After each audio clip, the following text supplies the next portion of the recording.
स्वागत है मेरे प्यारे मित्रों। तो फिर अभी हम फैन और वाई की कहानी को आगे बढ़ाते हैं और शुरुआत होती है वहीं से ही जहां हमने देखा था वाई फैन से कह रहा होता है, फैन भैया क्या मैं बिन के साथ जा सकता हूँ।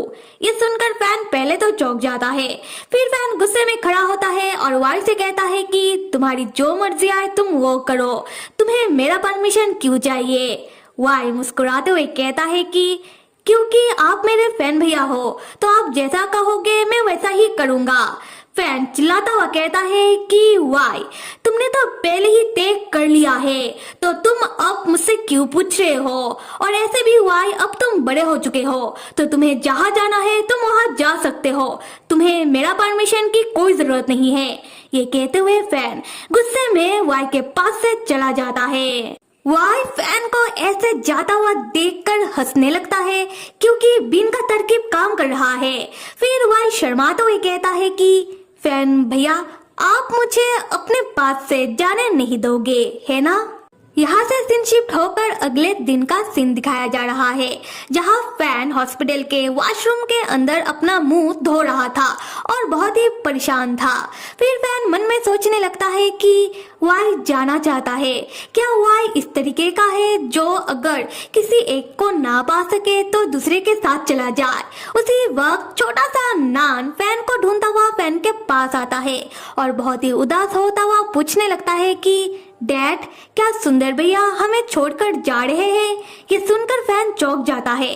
फैन नान से पूछने लगता है कि नान तुम्हें ये बात कैसे पता। नान कहता है कि नान अपने सुंदर भैया से मिलने के लिए आया था, पर नान ने कमरे के अंदर सुंदर भैया और वो लड़का बीन को बातें करते हुए सुन लिया। वो दोनों बहुत ही हंस हंस कर बातें कर रहे थे और फ्लाइट का टिकट बुक करने की बात कह रहे थे। वो दोनों कह रहे थे कि वो लोग फ्लाइट से चले जाएंगे। नान पूछता है कि क्या ये बात सच है।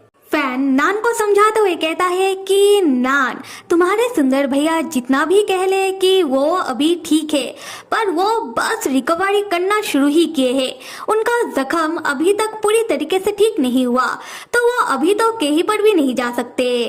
ये जानकर नान कहता है कि क्या सच में। फैन कहता है कि हाँ बिल्कुल।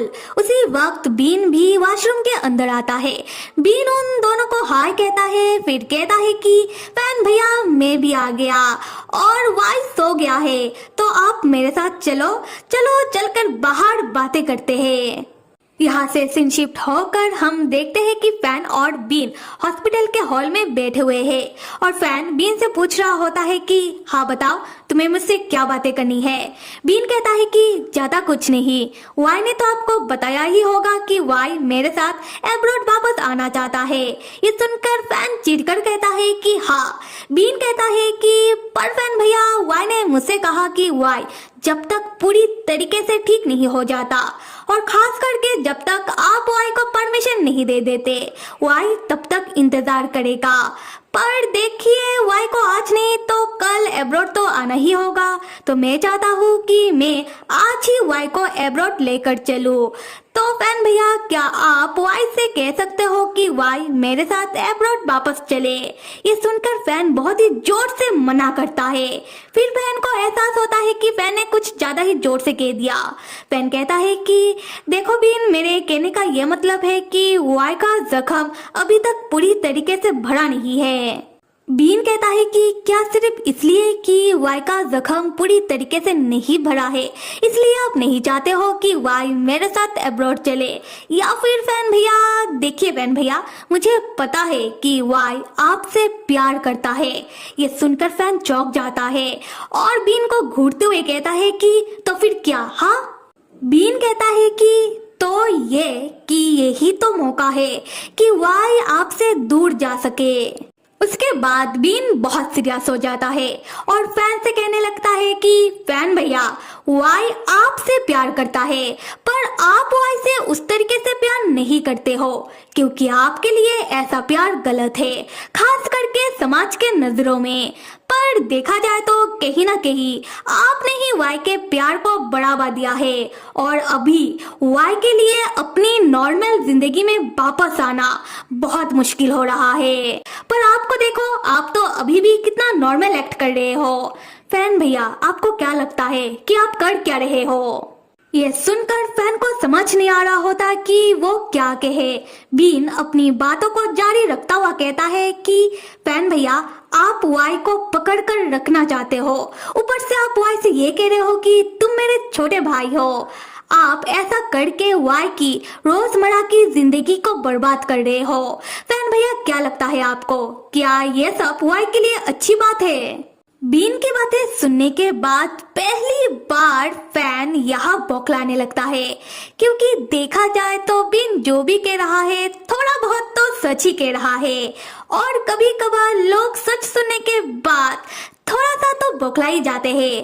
खैर, फैन यहाँ अपनी एक्शन को जस्टिफाई करने के लिए बीन को चुप करवाने के लिए कहने लगता है कि ये मेरी और वाई की बीच की बात है, तुम हमारे बीच मत पड़ो। बीन कहता है कि क्या मैं आप दोनों के बीच ना आओ? अरे फैन भैया, वाई मुझे अभी एक चांस दे रहा है, तो अभी तो मैं भी आप लोगों का एक हिस्सा ही हुआ। फिर बीन कहता है कि देखो फैन भैया, अगर आप वाई का फिक्र करते हो तो जाओ जाकर वाई से आप सीधे तरीके से कह दो कि हाँ, मैं तुम्हारा फिक्र करता हूँ। वाई को अपने पास बुलाकर उसे दूर मत धकेलो। अगर आप वाई से प्यार नहीं करते हो तो भगवान के लिए आप वाई को जाने दो। बीन की बातों से फैन को गुस्सा आ रहा होता है। खैर, बीन अपनी बातों को फिर से जारी रखता हुआ कहता है कि फैन भैया, आप वाई को बचपन से ही जानते हो, तो ऐसा तो नहीं हो सकता कि अचानक अभी वाई के मन में आपके लिए प्यार जाग गया। क्या आपको नहीं लगता कि इसके पीछे दूसरा भी कोई कारण हो सकता है? इन शॉर्ट, बीन यहाँ पर ये कह रहा है कि वाई बचपन से ही, मतलब हमेशा से ही फैन से ही प्यार करता हुआ आ रहा है। फैन यहाँ खुद की एक्शन को फिर से जस्टिफाई करता हुआ कहता है कि वाई तुम्हें पसंद करता है, क्योंकि मैंने वाई को रिजेक्ट कर दिया था, इसलिए वाई खफा है और वाई को अपनी ही फीलिंग के बारे में कुछ भी नहीं पता और वाई की दुखी मन का तुमने फायदा उठा लिया, तो मैं तुम्हारे साथ वाई को नहीं आने दूंगा, क्योंकि वाई को अपनी ही फीलिंग का कोई समझ नहीं है। और फैन का ऐसा रवैया देखकर तो बीन चौंक जाता है। बीन अपने मन में सोचने लगता है कि फैन भैया तो बहुत ही समझदार और नरम दिल के इंसान है, ऐसा मुझे पता था, पर फैन भैया इतने अड़ियल होंगे ये तो मुझे नहीं पता था। और मैंने सुना था कि फैन भैया पहले के सुपरस्टार रह चुके हैं, तो फैन भैया तो मेरी एक्टिंग को तो पकड़ ही नहीं पाए। कमाल की बात है ना? अगले सीन में हम फैन को वाई के हॉस्पिटल के कमरे के अंदर देखते हैं, जहां वाई तो सो रहा होता है, पर फैन वाई को देख रहा होता है और अपने मन में सोच रहा होता है कि हाँ, मैं सही हूँ, वाई बीन को पसंद नहीं करता, यह तो बस वाई का नादानी है। पर देखा जाए तो बीन ने जो भी कहा सही कहा, यही मौका है वाई को खुद से दूर जाने देने का।